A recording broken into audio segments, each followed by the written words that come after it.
Town మొత్తం hotels అన్ని non vegetarian hotels అన్ని తనిఖీ చేయడం జరుగుతుంది. దాంట్లో ఆశ్చర్యకరమైన విషయాలు మీరు చూశారు కదా. ఈ ఫుడ్ ప్రిపేర్డ్ ఫుడ్ మిగిలింది ఫ్రీజ్ చేసి ఫ్రిడ్జ్లో పెట్టారు. ఇది స్టైల్ అయిపోయింది, కలరు స్టైల్ అయిపోయింది. ఉంది ఇలానే అన్ని కంప్లైంట్స్ వస్తూ ఉన్నాయి. ఈ కంప్లైంట్ ఫీడ్బ్యాక్ తీసుకుని కమిషనర్ గారి ఆదేశానుసారం ఇవాళ చేస్తూ ఉన్నాము. వివిధ రకాల హోటల్స్లో తనిఖీలు జరుగుతూ ఉన్నాయి. ఇప్పుడే మీ ముందే చూసాం కాబట్టి ఇంకా ఉంది. అన్ని ఏ హోటల్స్ ఏమున్నది అనేది మీకు అన్ని పర్టికులర్స్ ఇస్తాము. ఇప్పుడే స్టార్ట్ అయినాయి. 20 టీములు కూడా ఆల్ ఓవర్ టౌన్ అంతా చేస్తూ ఉన్నారు.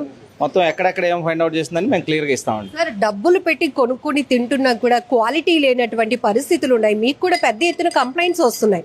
సో ఇలాంటి ఫుడ్ తినడం వల్ల అసలు ప్రజల ఆరోగ్యం ఏమైపోవాలి సార్? యాక్చువల్గా ఏంటంటే మనం లైసెన్స్ ఇచ్చేది వీళ్ళని చేయమనేది హార్ట్ కండిషన్లో స్టైల్ లేకుండా ఫ్రీజ్ చేయని ఫుడ్ పెట్టమని చెప్తా ఉన్నాం.